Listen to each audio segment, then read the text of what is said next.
صفات الدنيا لا كصفات من الموت يعفي على ما نوى نبينا محمد صلى الله عليه وعلى آله وصحبه وسلم وأسألك ونصر إلى حضرة النبي سيدنا محمد صلى أسرار الفاتحة.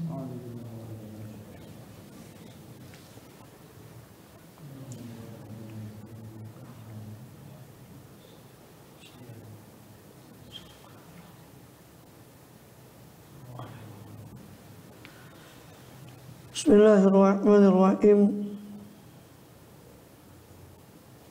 Alhamdulillahi Rabbil Alamin. Wa bihi nasta'inu ala umuri dunya wad din. Wa sallallahu wa sallam ala asyrafil anbiya'i wal mursalin sayyidina nabiyyina habibina syafi'ina wa qurrati a'yunina Muhammadin wa ala alihi wa sahbihi ajma'ina wa ala jami'i tabi'ina lahum bi ihsanin ila yaumiddin wa alaina ma'ahum wa fihim bi rahmatika ya arhamar rahimin. Amma ba'd. Qul subhanak la ilma lana illa ma 'allamtana innaka antal alimul hakim. Rabbi shrah li sadri wa yassir li amri wahlul 'uqdatam min lisani yafqahu qawli. Amin walhamdulillah. Alhamdulillah Allah SWT masih berkenan melimpahkan nikmat karunia pada kita semua, bil khusus nikmat iman Islam serta sehat walafiat. Kita sehat walafiat sehingga dengan itu kita masih diizinkan oleh Allah SWT untuk melakukan segala kegiatan kita bil khusus dalam rangka menunaikan tugas utama kita dalam kehidupan dunia ini, yang beribadah kepada Allah SWT.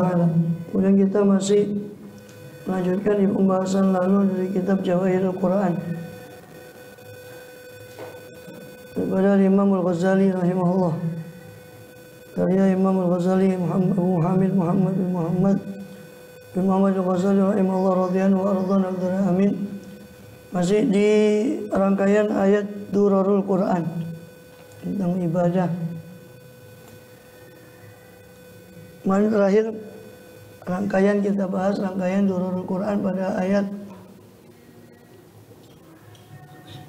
278 sampai 281 dari suratul Baqarah dan juga ayat sebelumnya. Sebetulnya yang masuk di rangkaian Durarul Quran itu ya setelah ayat 261, 262 sampai berapa? Saya lihat sih. Sebentar. Tidak lihat sebentar. Soal di naskah ini kan tidak ada yang rangkaian ayat yang itu, tidak ada di naskah ini. Qulum ma'rufun ini sampai walau yahzanun ini ada di surat Baqarah 261, 262. Kemudian terakhir di surat Baqarah 263 sampai 274. Itu enggak ada di naskah yang ini, ada. Di naskah yang Darul Minhaj itu ada tambahan rangkaian Durarul Quran 263. 200 ayat Baqarah ayat 263 sampai 274. Baru kemudian rangkaian ayat 278, 279, baru ayat 281. Ya. 278 ya. 261, 262, 263 sampai 274. Kemudian saya lanjut kemarin 275, 276, 277 yang sebenarnya nggak ada di Al-Quran, cuma sekaligus sekalian. Baru masuk lagi ke rangkaian 278, 279 ya, rangkaian Durarul Quran. Dan itu yang cuma ada di naskah Darul Minhaj ini. 280 tidak ada, cuma saya masukkan sekali karena sekaligus sekalian. Kalau yang ini malah 278 sampai 281 kalau yang di naskah ini tanpa 280 ya. 280 langsung 8281 sendiri. Ini perbedaan naskahnya. Harusnya rangkaian berikutnya adalah lillahi ma fis samawati wa fil ard 284 sampai 286. Tapi sekalian saya masukkan 282, 283 nanggung dua ayat itu. Ayat itu juga isinya juga tentang ibadah sebetulnya. Itu lebih tepatnya tentang fikih, itu muamalah tentang hutang. Ayat yang terpanjang di Quran 282 tentang hutang. Menarik, ayat terpanjang itu bukan tentang sholat tapi tentang hutang. Misalnya tanggung jawab dan risiko atau tanggung jawab hutang itu.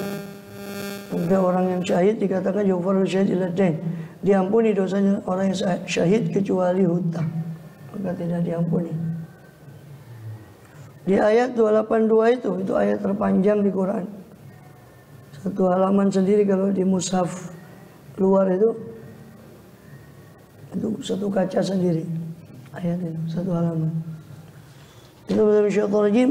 Ya ayyuhalladzina amanu idza tadayantum bidainin ila ajalin musamman faktubuh. Wahai orang yang beriman, kalau kalian tadayantum bidainin, kalau kalian itu tadayantum bertransaksi dengan satu transaksi ila ajalin musamman sampai batas waktu tertentu, faktubuh, maka tulislah. Apabila kamu melakukan hutang piutang, tadayantum saling melakukan hutang piutang untuk waktu yang telah ditentukan, hendaklah kamu menulisnya. Faktubuh. Wal yaktub bainakum katibun bil adl, dan hendaknya menulis antara kalian seorang juru tulis secara adil. Walaya bakatibun ayatuba kama alam Allah, dan janganlah enggan seorang juru tulis untuk yaktub, untuk menulis sebagaimana Allah ajarkan kepada dia. Sebelum para akuntan publik itu ada di dunia barat, yang notaris, pencatat. Sebenarnya di Quran itu sudah menyarankan untuk menulis transaksi itu, terutama yang transaksi yang tempo, transaksi yang jatuh dalam bentuk tempo waktu tertentu, yaitu hutang. Dan di situ ada perintah menulis. Hendaknya si katib, orang yang menulis itu hendaknya menulis bagaimana Allah ajarkan, wal yaktub wal yumlil lillati 'alal haqq, maka hendaknya menulis dan mendiktekan orang yang atasnya ada hak.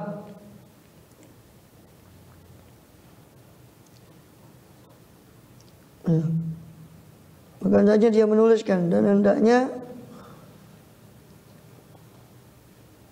hendaklah orang yang berhutang itu mendiktekan.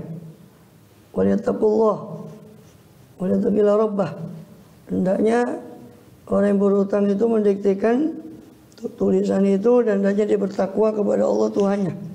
Wala taktumu syahadah, dan jangan wala khosminu syai'a, jangan dia mengurangi sedikit pun daripada hutang piutang itu. Wala khosminu syai'a. Fa in kana ladzalika safihan, apabila yang memiliki hutang itu orang yang safi, pandir atau tidak cakap dalam bermuamalah, atau dhaifan, orang yang lemah, aula yastati'umillah, atau dia tidak mampu untuk mendiktekan huwa, dia sendiri, falyumlil waliyu bil adl, maka hendaknya mendiktekan siapa walinya bil adl, secara adil. Wastasyidu syahidani min rijalikum, hendaknya mempersaksikan kalian dua orang saksi dari laki-laki kalian. Fa ilam yakuna rajulaini, apabila tidak ada dua laki-laki itu, dua saksi itu dua laki-laki tidak ada, farajulun wa imra'atani, maka satu laki dan dua perempuan. Ini dibolehkan dalam saksi yang berupa harta atau yang yaulu ilal mal, perkara yang kembali ke harta, perkara yang berkaitan dengan harta atau kembali kepada harta. Itu saksinya boleh selain dua laki-laki, boleh satu laki, atau selain, kalau nggak bisa dua laki-laki, satu laki dua perempuan. Ya. Walaya abasyuhada idza mad'u, janganlah enggan para saksi itu ketika dia dipanggil. Kalau dipanggil untuk menjadi saksi janganlah enggan. Wala tas'amu an taktubu saghiran, dan janganlah kalian itu bosan untuk menulisnya kecil ataupun besar transaksi itu. Ila ajali, sampai batas waktunya. Dzalikum aqsatu indallah, itu lebih adil di sisi Allah, wa aqwamu lisyahadah, dan itu lebih lurus untuk persaksian. Ketika nanti ada masalah, maka ketika ditulis itu akan lebih lurus. Wa adna alla tatabu, dan lebih dekat supaya kalian tidak ragu. Dalam hutang tadi lebih dekat supaya tidak ragu lagi atas jumlah hutang tadi karena ditulis. Ya. Ila takuna tijaratan hadiratan tudiruna bainakum, kecuali apabila ada antakuna tijaratan, transaksi tadi itu sebagai tijarah yang hadirah, sebagai perniagaan yang kontan, yang hadir. Tudiruna bainakum, yang kalian laksanakan antara sesama kalian. Ya. Jadi kalau nggak ada dua saksi, maka satu orang lagi, dua orang perempuan. Mimman tardawna, dari orang-orang yang kamu sukai, yang kamu ridhoi. Mina syuhada, daripada para saksi tadi. Man tardawna syuhada'i antadilla ihdahuma fatudzakkira ihdahumul ukhra, agar fungsinya ada dua saksi itu kalau satu saksinya lupa, yang satu mengingatkan. Antadilla ihdahuma fatudzakkira ihdahumul ukhra. Wala ya'ba syuhada idza mad'u, dan janganlah saksi-saksi itu menolak apabila dipanggil. Wala tasamma taktubu saghiran, dan jangan kamu bosan menuliskannya untuk batas waktu tertentu, baik utang itu kecil ataupun besar. Soalnya kabir ila ajali. Dan itu aqsatu indallah, itu lebih adil sisi Allah. Wa aqwamu lisyahadah, lebih dapat menguatkan kesaksian tulisan tadi itu. Wa adna ala tartabu, dan lebih dekat supaya kamu tidak ada keraguan. Ilan takuna tijaratan, kecuali hal itu merupakan perdagangan tunai. Hadiratan tudiruna bainakum, yang kalian jalankan antara kalian. Oleh syarat kunjungan Allah taktubuha, maka tidak ada dosa kalau kalian tidak menulisnya, kalau itu perdagangan tunai. Wastasyiru baikumul ladzi bayatum bih, dan ambillah saksi pada transaksi yang kalian jalankan, yang kalian mentransaksikannya. Wala yudhar katibun wala syahid, janganlah dipersulit saksi itu, penulis itu, dan jangan pula dipersulit saksi itu. Wala yudhar katibun wala syahid, wala yudhar katibun wala syahid.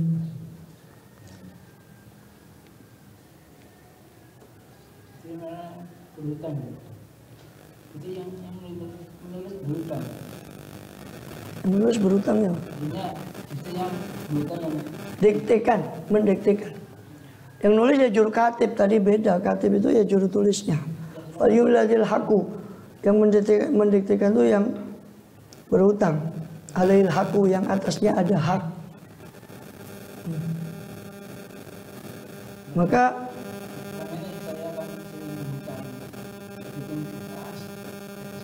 iya memang. Ya tapi kan ini kan dihadiri juga oleh saksi, artinya untuk memperkuat, ditulis dewe karep-karep dewe. Makanya kata wal yattaqillah rabbah, hendaknya yang nulis itu dia bertakwa kepada Allah. Walaupun orang tidak tahu, ya Allah tahu apa yang dia tulis.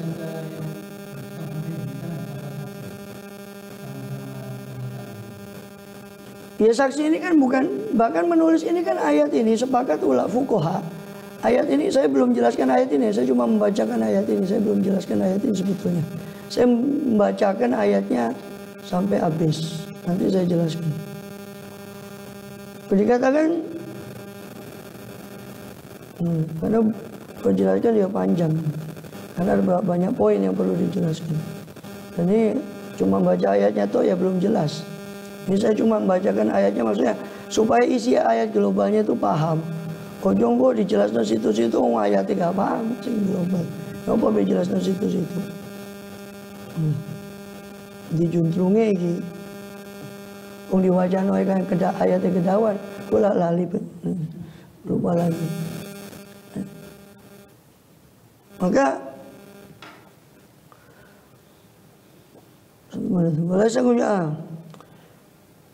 Falaisalakum junan alla taktubuha. Kalau itu perdagangan kontan maka tidak apa-apa untuk kalian tidak menulisnya. Wa ashidu idza tabayatum. Dan persaksikanlah ketika kalian bertransaksi. Datangkanlah saksi kalau kalian bertransaksi. La yudhara katibu wala syahid. Tidak dimadoroti baik si penulis maupun saksi. Tidak dipersulit baik si penulis maupun saksi. Wa in taf'alu fa innahu fusuqum bikum. Kalau kalian melakukan itu mempersulit si penulis atau saksi, maka itu sesungguhnya fusuk, perbuatan fasik pada kalian. Ya. Maka itu perbuatan yang kefasikan, fusukum. Wattaqullah wa yu'allimukumullah. Takwalah kamu kepada Allah dan Allah memberi pengajaran, berikan pengajaran kepadamu. Wallahu kulli syai'in alim. Dan Allah Maha mengetahui atas segala sesuatu. Ayat ini adalah ayat paling panjang di Quran seperti kita tadi sudah singgung. Dan Imam At-Tabari dalam tafsirnya, Ibnu Jarir mengatakan bahwa anu balagha ana ahdatsal Quran bil arsh ayat ad-dain. Bahwasanya Sa'id bin Musayyab seorang tabi'in mengatakan bahwa paling barunya Quran yang turun dari arsh itu ayat hutang ini yang terakhir kali turun. Dalam rangkaian yang ada ayat-ayat yang terakhir kali turun.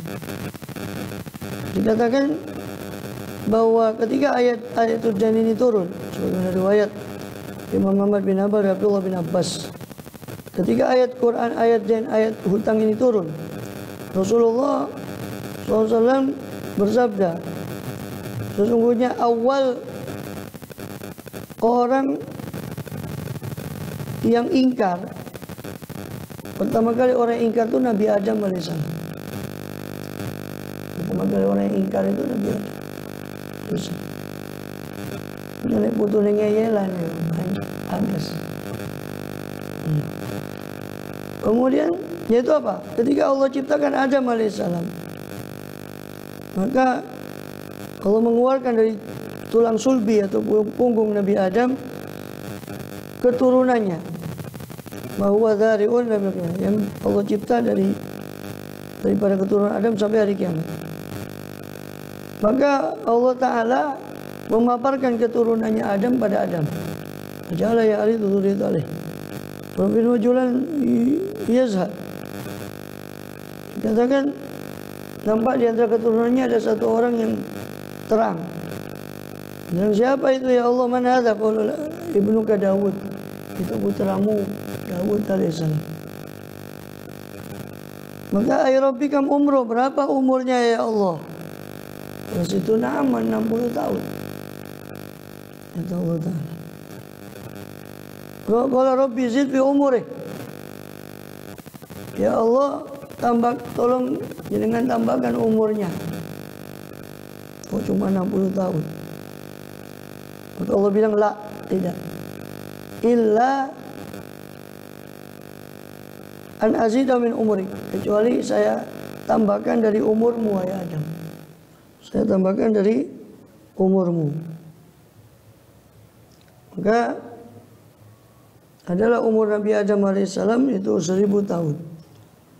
Maka ditambahkan 40 tahun kepada Daud alaihissalam sehingga menjadi 100 tahun. Maka balik bisa ke kitab wasyar malaikat. Maka Allah menuliskan surat pemindahan umur. Surat pemindahan umur. Umur Adam dipindah 40 tahun. Sehingga tinggal 960 tahun. Dan dipersaksikan malaikat. Malaikat, kalian jadi saksi. Ketika sekarat Nabi Adam AS menjelang kematiannya, didatangi oleh malaikat. Maka Adam bilang, loh, umur saya masih 40 tahun lagi. Dia bilang, ngeyel. Tuh kamu sudah berikan ke putramu Daud. 40 tahun itu kau sudah berikan ke putramu Daud. Qala ma fa'altu, saya tidak melakukan itu. Kata Nabi Adam. Maka Allah tampakkan suratnya tadi, perjanjian tadi, yang disaksikan oleh malaikat. Baru Adam menerima. Maka Allah sempurnakan riwayat yang lain. Ya, Allah sempurnakan bagi Daud 100 tahun dan Allah sempurnakan bagi Adam 1000 tahun. Allah alam bismillah. Kemudian dari alaman itu tadi kemudian yang bertemu. Yang beriman apabila kalian bertransaksi berhutang piutang dengan satu hutang sampai ajalin musamma, masa waktu batas waktu tertentu, waktu pun maka tulislah. Nah, ini yang tadi saya mau singgung. Ini cuma irsyad dari Allah. Memang asal dari perintah amr itu wajib, kecuali kalau ada dalil yang menunjukkan bahwa itu tidak wajib. Nah di sini ada kalimat tidak apa-apa untuk tidak menulis. Artinya dan juga diikuti nanti dengan ayat tentang gadai untuk memperkuat hutang tadi. Maka menunjukkan bahwa menulis ini bukan perintah yang wajib. Maka tidak ditulis ya nggak apa-apa juga. Cuma ya nanti gara-gara palingnya gara-gara gitu. Senang ada tulis saja. Kemudian supaya apa? Supaya lebih terjaga waktunya, kadarnya. Makanya kan ditegaskan di akhir ayat dzalikum aqsatu indallah. Itu kamu menulis itu lebih adil di sisi Allah dan lebih lurus untuk persaksian. Wa adna ala taqwa itu ilatnya. Sehingga ilat itu tidak menunjukkan sesuatu yang wajib.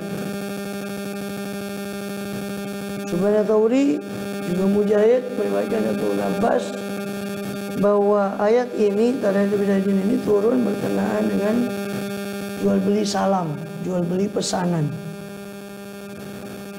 Salam itu gampangannya kalau diartikan ya pesanan, walaupun bukan seperti pemahaman pesanan dalam bahasa Indonesia, karena ada syarat ketat dalam salam itu. Sesuatunya harus diketahui kadarnya sebagainya, bukan sesuatu yang dicampur. Makanya salam itu tidak berlaku pada makanan, karena makanan itu ada bumbu, ada macam-macam. Bumbu itu ada bumbu itu macam-macam. Itu kecampuran, itu tidak boleh disalam. Karena lebih tepat kalau transaksinya pesanan makanan itu bukan salam. Salam itu nggak boleh ada campuran dan nggak boleh, syaratnya juga nggak boleh yang disentuh oleh api, itu salam. Kalau makanan kan disentuh oleh api dan juga ada campuran. Itu campuran macam-macam. Kalau itu bukan salam tapi ja'alah atau ju'alah atau ji'alah. Itu semacam sayembara. Membuatkan saya nasi goreng, nanti saya kasih sekian. Itu namanya ja'alah, semacam sayembara. Kalau salam tidak boleh. Salam itu hanya boleh pada ya benda-benda yang bisa ditata, dikadarkan. Itu bisa diketahui dan bukan suatu campuran. Pesan kurma yang begini sekian kilo, itu namanya salam. Tapi sayangnya salam itu dalam syariat itu nggak sama dalam prakteknya yang kita lakukan di sini. Karena salam itu syaratnya harus diserahkan dulu modalnya, baru dicarikan barangnya, itu salam. Ini kan enggak. Ya ada uang ada barang, itu bukan salam. Itu cuma biasa. Saya mau pesan ini ya, nanti didatangkan, lalu transaksi. Orang ngasih modal, orang apa? Salam itu harus modalnya di awal. Dicarikan sama dia, nanti diserah terimakan di barisan. Atau kadang kita pakai uang muka, arbun, down payment, DP, pembayaran di muka di awal. Itu khilaf, ya. Yang membolehkan itu mazhab Hambali kepada asal. Ya boleh, dan itu kan tapi kan tetap tidak hilang, artinya itu kan pembayaran di muka. Jadi kalau barangnya tidak ada ya nggak bisa diambil, tapi kan banyak salah kaprah di masyarakat. DP itu seolah hangus, seolah hilang dan sebagainya. Ini enggak, ini mazhab Muqyiti, nggak ada mazhabnya. Mazhabnya Mulyono. Mulyono. Itu tak boleh. Itu makanya salam tuh ya sebetulnya di praktek sehari-hari nggak ditemui prakteknya sekarang. Kan sudah pada menyimpang. Ya. Kemudian ajaran zaman ajar musammak. Ya. Jadi Allah membolehkan salam. Kata Rasulullah atau dalam bahasa hadisnya itu salaf pemesanan. Rasulullah itu kan kalau Nabi SAW Nabi Tamar sanatin wa talat. Rasul SAW datang ke kota Madinah di Bukhari dan Muslim dari Abdullah bin Abbas. Rasul datang ke kota Madinah sambil mereka orang di Madinah melakukan jual beli salam dalam buah-buahan dengan tempo 2 tahun atau 3 tahun. Maka Rasulullah SAW bersabda, Rasulullah man aslama falyuslib bi kailin ma'lum. Siapa yang melakukan salam hendaknya melakukannya dengan takaran yang tertentu, wawasan maklum dan berat timbangan yang tertentu, ila ajalin maklum, sampai batas waktu yang tertentu. Itu syarat. Timbangannya takaran yang tertentu, batas waktunya tertentu. Faktubu, maka tulislah kalau kau melakukan jual beli dengan tempo tadi. Ya, ini perintah dari Allah untuk menguatkan. Kemudian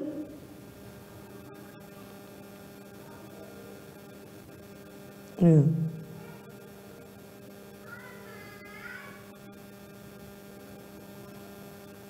Maka di sini sepakat ya, jumhur ya, pendapat jumhur ulama, perintah faktubu itu mayoritas ulama membawanya kepada perintah anjuran saja, perintah kesunahan, afdoliyahnya ditulis. Ya. Kemudian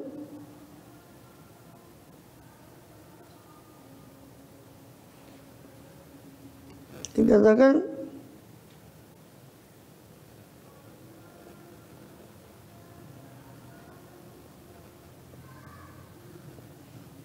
oleh Qatadah karena Joshua Bakaban, bahwasanya Abu Sulaiman al-Murisi mengatakan qala Zata bin Asbah itu diriwayatkan dari Ka'ab al-Ahbar.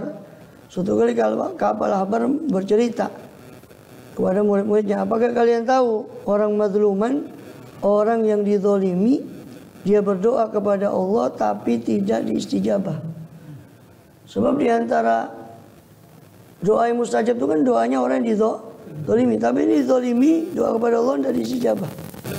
Itu murid-muridnya tanya, bagaimana kok bisa?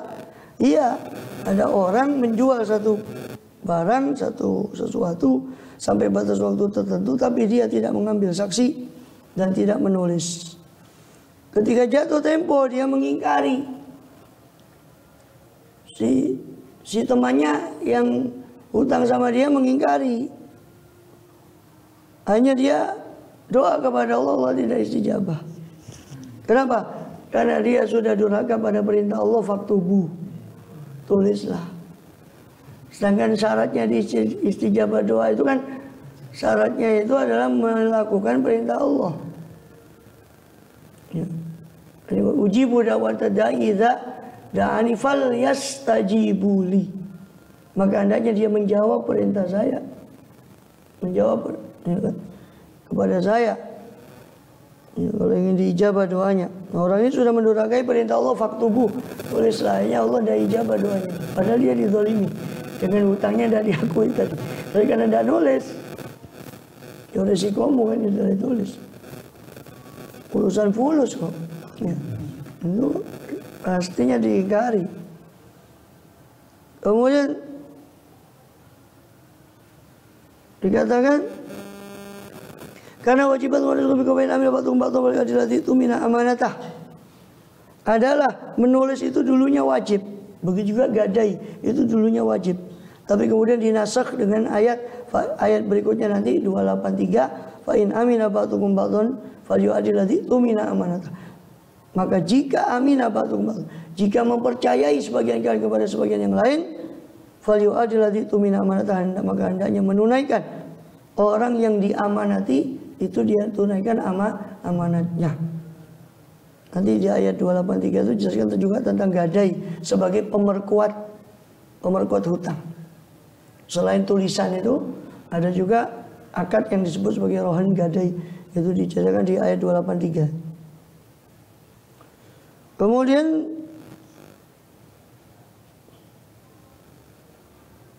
wal yaktub bainakum katibun bil adl, hendaknya menulis antara kalian seorang juru tulis secara adil, ay bil qisti, ay bil haqi, dengan benar. Maka tidak boleh zalim dalam penulisannya atas seorang pun. Dan hendaknya dia tidak menulis kecuali apa yang disepakati. Jadi hutangnya tadi tanpa tambahan atau pengurangan. Wala ya'bakatibun itu kama Allah. Janganlah enggan seorang juru tulis, penulis untuk menulis bagaimana Allah ajarkan. Ya. Jadi kalau seorang yang pandai, ya maklum kan, kaum Arab itu kaum yang ummi. Jadi yang bisa baca tulis saat itu masih sedikit, termasuk Zaid bin Sabit. Rasul menyuruh dia untuk belajar tulisan ahli kitab, pada ahli kitab, supaya menulis wahyu. Dan juru tulis sendiri, dan khilaf apakah Nabi itu sampai meninggal tetap ummi atau tidak. Dan pengertian ummi pada orang Arab dan pada Nabi bukan seperti buta huruf sekarang. Saya pernah jelaskan itu. Buta huruf sekarang kan nggak ngerti popo. Nah, kalau orang Arab itu disebut ummi karena memang mereka bukan bisa nulis. Memang tidak mau nulis karena saking kuatnya ingatan mereka tidak perlu dengan tulisan. Saking kuatnya itu maknanya. Jadi keliru orang yang mengatakan, oh Nabi tidak ummi, aku bilang Nabi ummi. Kalau Nabi tidak ummi terus apa ya maknanya Nabi ummi? Itu bukan itu maknanya. Terus apa maknanya ayat wala taqutu biyaminik? Engkau tidak menulis ayat itu dengan tangan kananmu ya Muhammad. Nabinya tidak ummi saja dituduh belajar sama kita, bagaimana kalau nabinya ummi saja dituduh, bagaimana nabinya tidak ummi? Justru itu mukjizat bagi Rasulullah SAW, bukan suatu jangan digambarkan seperti sekarang orang buta huruf kayak sekarang belum. Bukan itu konsepnya. Konsep ummi itu bukan konsep buta huruf zaman ini, bukan, jangan disamakan. Kalau zaman ini memang hina. Karena nggak bisa apa-apa. Itu karena kuatnya ingatannya sampai tidak nulis. Malah yang nulis itu dianggap ingatannya lemah. Itu konsepnya dulu. Jangan konsepkan dengan konsep ummi yang sekarang ini. Ya jelas penghinaan kalau gitu kan gitu. Ya. Kemudian ya. Bagaimana Allah malam yakun ya'lam, karena Allah sudah ajarkan pada dia ilmu tentang tulis menulis, tidak boleh dia enggan untuk membantu untuk menulis. Sebagaimana Allah ajarkan kama alamahullah, supaya Allah ajarkan dia fal yaktub, maka hendaknya dia menulis. Ya. Sebagaimana dalam hadis yang lain, inna shadaqatan tu'ina shani'an utasna li akhraqa. Sebenarnya termasuk sedekah itu ada kamu menolong orang lain dengan keahlian kita, itu sedekah. Kemudian wal yumlil lillati ala aku wa la taqila rabbah, maka hendaknya yumlil al-madin al-katib, si orang yang berhutang itu mendikte kepada si juru tulis apa yang ada dalam tanggungannya daripada hutangnya. Wa la taqila, hendaknya bertakwa kepada Allah si orang yang berhutang itu untuk menulis dengan hati-hati. Wala bukhas min usya, jangan mengurangi daripada hutangnya itu sesuatu apapun untuk menutupi. Bagaimana tiada aku safian, maka apabila ada ya, orang yang punya hutang itu safi, orang yang pandir atau mubadzir, tabdzir atau dhaif, lemah, yakni anak kecil atau orang gila, maka tidak bisa untuk mendiktekan. Maka yang mendiktekan adalah walinya. Wal yumlil waliyu bil adl. Wastashidu syahidan min rijalikum, dan yang bersaksi 2 orang saksi dari laki-laki kalian. Ya, untuk memperkuat. Kalau yakun rajulain wa rajulun imra'atani. Kalau tidak ada 2 laki-laki, 1 laki, 2 perempuan. Ini kalau perkaranya berkait dengan harta. Karena nanti ada di bab persaksian itu panjang lebar pembahasannya. Karena saksi zina itu lain lagi, ada 4 orang. Saksi masalah keperempuanan seperti kegadisan semua itu lain lagi nanti. Saksinya harus 4 orang perempuan. Tidak bisa laki-laki itu masalah privasi perempuan. Tapi saksi masalah harta itu boleh 2 laki-laki atau 1 laki 2 perempuan. Dan ini sekaligus tanda bahwa perempuan itu nisful akal. Kalian ini kurang akal dan kurang dalam agama. Nanti suatu akal orang Islam. Si perempuan-perempuan waktu itu tidak terima. Ya Rasulullah, bisa kami kurang agama. Bukankah kalau kalian haid nifas tidak sholat, tidak puasa? Iya ya Rasul, ya itu kurangnya agama kalian. Kok bisa kami kurang akal? Bukankah persaksian 2 perempuan menyamai 1 laki?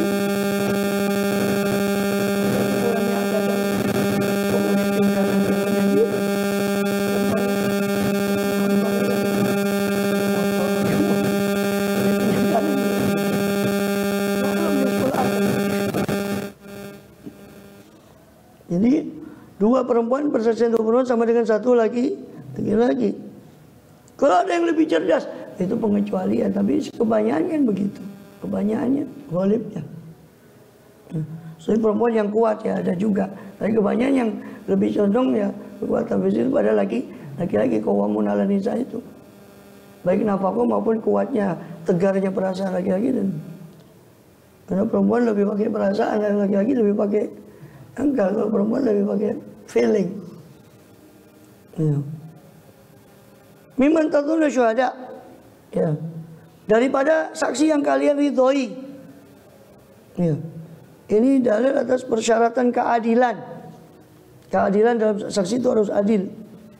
Ya. Kemudian adalah maksud ayat. Ya, adalah murdian. Ya. Saksi itu harus adil dan diridhoi oleh pihak-pihak tadi. Supaya apa? Supaya kalau keliru satu dari saksi itu, yang lain membenarkan. Antadil aidahuma, keliru salah satu dari keduanya, maka fatudzakiru aidahumul ukhra. Keliru salah satu dari 2 perempuan itu, yang perempuan yang lain yang mengingatkan, makanya 1 lagi 2 perempuan. Walaya basyuhada tamadu'u, tidak boleh enggan si saksi itu kalau dipanggil. Jadi kalau dipanggil untuk menunaikan persaksiannya, tidak boleh dia enggan. Ya. Kemudian dari sini ulama mengambil bahwa mengemban persaksian itu fardu kifayah. Kalau sudah ada saksi lain yang melaksanakan, yang lain gugur, karena sudah ada yang mewakili. Tapi kecuali kalau saksinya cuma dia, nah itu harus berdoain, dia harus menunaikan persaksian. Kemudian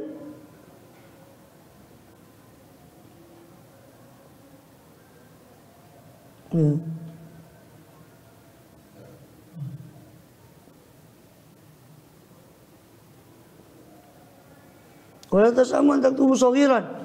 Jangan kalian bosan untuk menulis transaksi itu kecil atau besar sampai batas waktunya. Wala tasamu ila ajali.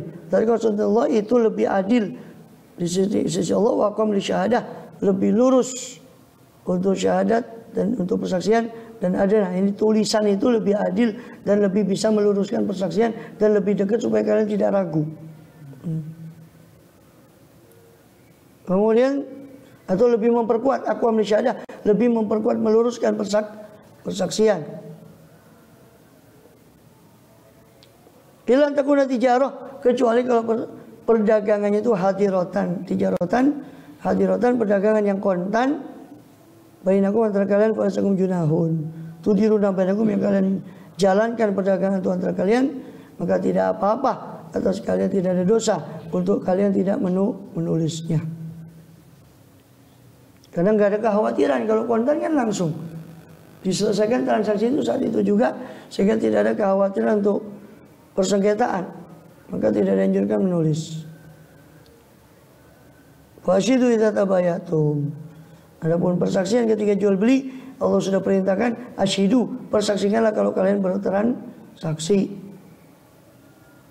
Ya.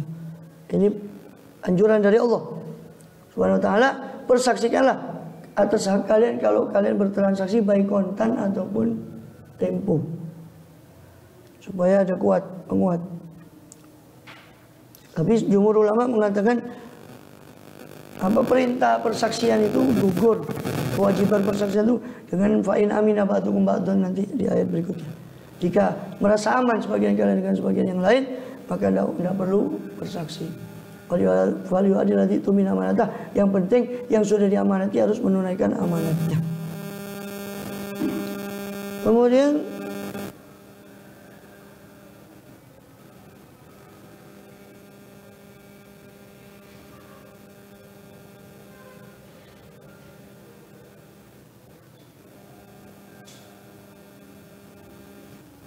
dikatakan walakin al-ihtiyat wal isyad.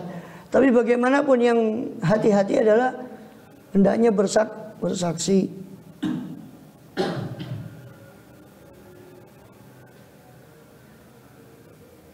Kemudian wala yudhur katibun wala syahid, tidak boleh dipersulit juru tulis itu dan saksi itu. La yudhur al-katib wala syahid. Wa itu bahasa khilaf mayumli. Ada berkelab masami itu. Ada yang mengatakan makna tidak bersulit itu jangan dia menulis bertentangan dengan apa yang didiktekan.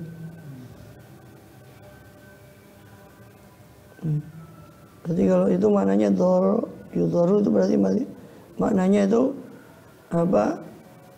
Fi'il yang aktif ya. Tapi ada juga yang memaknai la yudhara tidak dipersulit dalam arti apa? Ya. Ketika orang itu belum menyanggupi untuk dipanggil si juru tulis atau saksi, tidak boleh dipersulit untuk dipaksa ketika mereka ada udzur. Perintah falu pada fusukum bikum. Kalau kalian lakukan itu berarti itu perbuatan fasik kalau memaksa. Wattaqullah, takwalah kepada Allah. Yu'allimukumullah, maka Allah akan mengajarkan kalian. Ini ada lagi menafsirkan ini isyarat dari Allah. Kalau kamu takwa, Allah akan ajarkan pada padamu ilmu yang tidak kamu ketahui. Takwa sendiri butuh ilmu, karena takwa itu melakukan perintah menjauhi larangan. Perintah ada sunnah, ada wajib, larangan ada haram, ada makruh. Maka semuanya butuh ilmu, mana yang haram, mana yang sunnah. Jadi ilmu dasar takwa, kemudian dia ngamalkan ilmunya, yaitu ilmu dasar tadi menjadi ketakwaan. Kalau sudah ngamalkan ilmunya dan takwa, Allah ajarkan ilmu yang tidak wa yu'allimukumullah, Allah ajarkan bagi kalian ilmu. Itu seperti di ayat yang lain di surah Al-Anfal ayat 29, in tattaqullaha yaj'al lakum furqanan. Kalau kamu takwa kepada Allah, Allah jadikan bagi kamu furqan, pembeda antara yang hak dan yang batil. Allah bikulli syai'in alim, dan Allah Maha mengetahui dengan segala sesuatu, hakikat segala sesuatu, kemaslahatan segala sesuatu, Allah lah yang mengetahuinya. Maka tidak satu yang tersembunyi dari ilmu Allah SWT. Nah, di ayat berikutnya nanti tentang ayat gadai, wa in kuntum ala safarin wa lam tajidu katiban farihanum maqbudah. Masuk. Tadi masalah hutang sama dengan bicara itu. Jadi katanya orang berhutang itu dikurangi pahalanya. Bukan. Artinya tijarah itu kan dalam syariat boleh dengan tempo, boleh dengan hadiratan yang kontan. Sama-sama dibolehkan dalam syariat. Baik perdagangan, perniagaan yang bersifat tempo, hutang, untuk kredit, ya, boleh dengan kontan. Tapi yang tempo ini maksudnya Ya, kredit yang ditentukan harganya. Itu bukan termasuk dua harga. Dalam satu transaksi ada dua harga, tidak. Karena kan orang yang kredit itu kan sudah menentukan. Kamu mau ambil berapa bulan, mau sekian harganya, baru dia akadkan. Iya, artinya enggak, kalau orang yang berhutang itu bukan berarti diambil pahalanya. Enggak ada keterangan, saya belum pernah dapat keterangan bahwa orang yang hutang itu diambil pahalanya diberikan pada yang mengutang. Yang ada itu adalah orang yang berhutang. Kalau saya sudah pernah bahas dengan ini. Dan masalah hutang itu saja saya bahas panjang lebar. Ya kan, sodako itu ketika bahas sodako saya sudah pernah nyinggung tentang masalah hutang. Ketika Isra Mi'raj dikatakan sodako itu 10, hutang 18, kok lebih banyak? Nah itu, karena sodako itu belum tentu perlu orang yang disodakoi, tapi orang yang berhutang pasti perlu. Dan itu akan terus ditulis pahala sodako sampai dia membayar hutangnya. Ya itu yang ya. Hah? Ya itu udah ada. Ngono lah. Sano sing utang lantai pahala lah. Ya jupui terus. Jika ono pahala ya pokoknya sing utang malas ibadah, ono pahala jupui mana. Bangkrut. Ya tetap ketemu nanti kalau dia tidak memaafkan ya di pengadilan Allah. Di akhirat nanti. Kan tadi sudah di awal saya singgung bahwa saking pentingnya hutang, makanya ayat yang paling panjang ayat hutang 282 Al-Baqarah ini. Karena paling pentingnya tanggung jawab hutang sampai orang syahid pun diampuni semua dosanya kecuali hutang. Orang syahid saja itu. Maksudnya kecuali hutang itu apa? Ya tetap dimintai nanti. Bertanggung jawabannya selama orang yang punya hak belum meridhoi, ya tetap dimintai di akhirat. Yang utang nggak ada, saksinya nggak ada. Caranya nyawa gimana? Yang utangnya nggak ada, saksinya nggak ada. Ya saksinya nggak, organnya nggak ada. Ya pertama kan tetap harus dia cari sampai betul-betul mentok. Ya, betul sudah tidak ada, baru dia buat dia sedekahkan. Tapi sedekah ini bukan untuk membayar. Ini sedekah atas nama orang yang berhutang. Itu bukan dalam makna membayar loh ya. Bukan. Sedekah itu harapannya kalau dia sedekah atas nama orang itu, atau dia istighfar, memintakan ampun untuk orang yang menghutangi dia, dengan harapan apa? Nanti ketika di akhirat orang yang mengutang ini dapat banyak pahala itu, insya Allah Ta'ala dia tidak akan menuntut lagi hutangnya, itu harapannya. Ya nanti di hadapan Allah tidak menuntut lagi tidak menuntut lagi hutangnya, dimaafkan. Itu harapannya begitu. Tidak ada jalan kecuali itu. Enggak, ya sebetulnya bukan, ya boleh sebanding atau kurang atau lebih. Intinya gini, kita membuat banyak amalan untuk orang itu dengan harapan dia tidak menuntut, itu tujuannya. Jadi sedekah itu bukan berarti membayar hutangnya orang itu, tidak. Ya, itu tadi. Ya seyogyanya ya sama lah sedekahnya dengan yang dihutangi tadi. Sehingga seolah-olah hutang itu nggak bisa dibayar, seolah-olah kita yang membayarkan kepada sedekah itu tadi. Sehingga harta orang itu bermanfaat, seolah-olah itu hartanya orang. Kalau bermanfaat kan pahalanya kan tetap kepada orang itu juga. Walaupun perantaranya kita, ya insya Allah perantaranya juga dapat maklaran lah, dapat. Nah, cuma kan tetap ketika pahala mengalir, insya Allah Ta'ala orang itu tidak nuntut gitu loh. Harapannya begitu. Orang itu tidak nuntut lagi nanti. Ya tuntut mau bayar pakai apa? Ya kan ada. Wallahu a'lam bis-shawab. Syarul Fatihah.